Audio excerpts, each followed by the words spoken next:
Good morning! Parcel yan from Amazon. 2-in-1 itong binili namin kaya medyo pricey compared sa regular mattress. Ang maganda dito, pwede siyang gamitin both summer and winter. Yung side na mainit ang gagamitin during winter. Ngayong summer, yung cold side naman.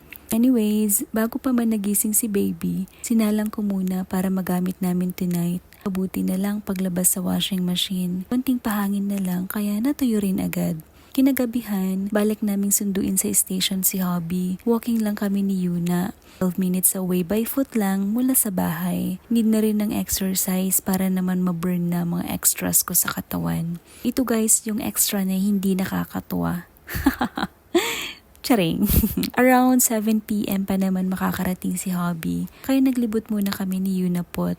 300 yen shop ito guys. 300 yen yung minimum na presyo ng mga products nila. Base price lang yun, meron pang tax. Isa ito sa favorite shop ko na malapit sa amin. Maliban sa affordable, napaka-aesthetic din ng mga products nila. Naka-sale rin pala sila ngayon guys. 20 to 50% off sila. Madalas ata talaga ang sale kapag summer. Maliit lang itong shop nila kaya konti lang din ang paninda nila. Ang sarap mamili ng gamit sa bahay no? Nung dalaga ko, bags at sapatos lang ang obsession ko. Ngayon naman mga kaldero at sandok, basta gamit sa bahay. Department store yan, tapat lang ng 300 yen shop. Nakasale rin pala sila ngayon dyan. Lotto House pala yan guys. Lotto House? Parang Lomi House lang. Charing. Tatawid pala kami dyan. Pupunta kami sa kabilang building. Nandun kasi ang Daiso. Nagsabi ako last time na itour ko kayo sa loob. For sure medyo magtatagal kami at ililibot ko kayo. Nasa second floor siya guys. Bilan yan yung Saizeriya kung saan kami madalas nagdi-date ni Hobby. Living goods mga to. Nandyan yung mga indoor sleepers. Very significant yan sa every household dito sa Japan. Practice kasi nila dito na hindi magpasok ng outdoor footwear sa loob ng bahay. Mahilig sa shining, shimmering, splendid na makeup ang mga Hapon. Kaya marami silang makeup dito.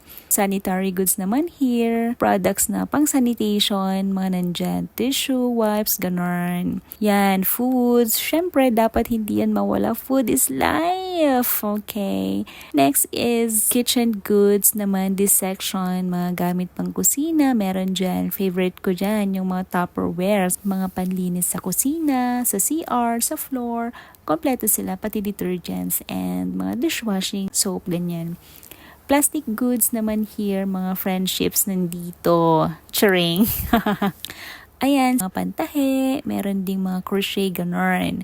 Stationery section, mga notebooks, pens, gamit pang school at mga pang office. Gardening goods, wow, my favorite.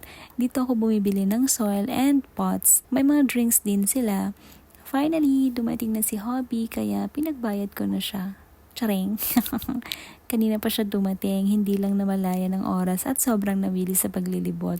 Nadaanan ko na naman itong mga halaman nila. Sobrang pagpipigil ko niyan. Gusto ko na naman kumuha. Ang gaganda kasi. Anyways, super late upload ko ito. Kaya ngayon pa lang yung pagbili ng sunblock para sa Sunday River Maya namin. Ah, anong River Maya?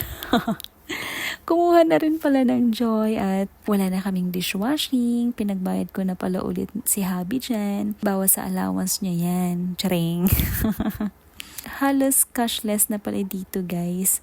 Mangilan-ngilan na lang yung cash dake. Time check, past 8 na ito pero medyo maliwanag pa rin. Ganito sa Japan guys. Kapag summer, sobrang tagal dumilim. Sobrang aga ring magliwanag. 3 a.m. madalas maliwanag na. Kabaliktaran kapag winter. 4 p.m. usually nagdidilim na. Sa umaga naman, ang tagal lumiwanag. Anyways, 12 minutes walk lang pala from station hanggang sa bahay. Ay, nasabi ko na ata kanina, no?